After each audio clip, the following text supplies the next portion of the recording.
đâm bây ban riêng phong nâng vực hạt phong rị kỳ đàn cơ sở để chia côn pro bằng cao để bao lục so sấy to su chi mà to cục vây chặt muối chiêng 60 km chỉ riêng rọt ngày đâm bây một vực hạt nơi club khá khánh pol cứ chi mà to pi ca caoในស្រុកមកកំពូល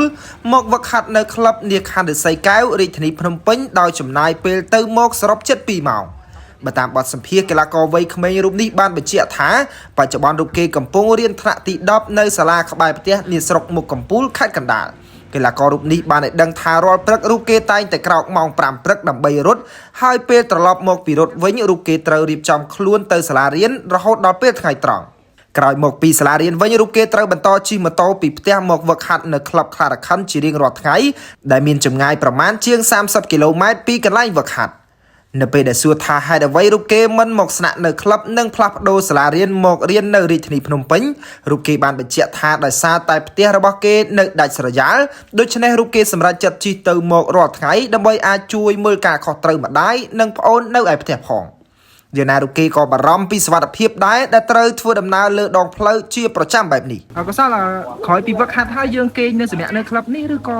យើងត្រឡប់ទៅផ្ទះវិញត្រឡប់ទៅផ្ទះវិញនៅណាដែរអូននៅកាកោរកាកោជិះពីក្លឹបទៅនោះខ្ទង់ប្រហែលគីឡូ30 គីឡូជាងបាទហើយចម្ងាយនឹងយើងប្រើរយៈពេលប្រហែលមក 40 នាទី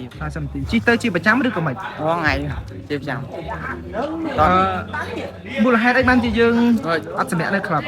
មូលហេតុគឺជាប់សិក្សាថ្នាក់ទីប៉ុន្មានអូនទី10បាទការសិក្សាហើយការវឹកហាត់យើងបែងចែកពេលវេលាមិនបែងចែកដាច់គឺផឹកទៅរៀនហើយល្ងាច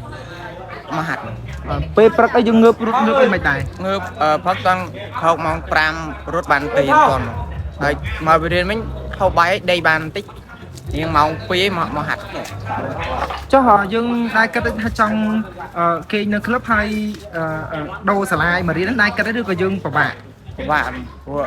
នោះបើខ្ញុំមកហាត់នៅតែម៉ែនៅតែម្នាក់ឯងពីអ្នកបងតូចបើខ្ញុំមកទៅផ្លូវតែវាដាច់ស្រយាលនៅជាប់ខ្នងនៅលើខ្នងដូចនៅភូមិអញ្ចឹងទៅ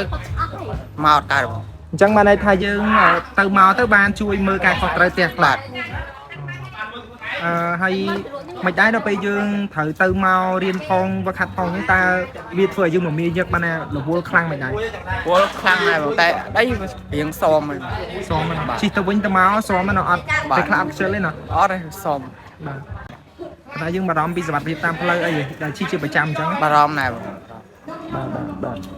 សម្រាប់ក្នុងអាជីពបដានេះតើយើងហើយនឹងការសិក្សាយើងបដិញ្ញាថានឹងសិក្សាចប់ទី12ឡើងទៅតទៀតឬក៏មិនដែរចាំចប់ទី12សិនមិនដឹងយើងអត់ហ៊ានសន្មត់ទុកមុនហ្មងបាទប៉ុន្តែ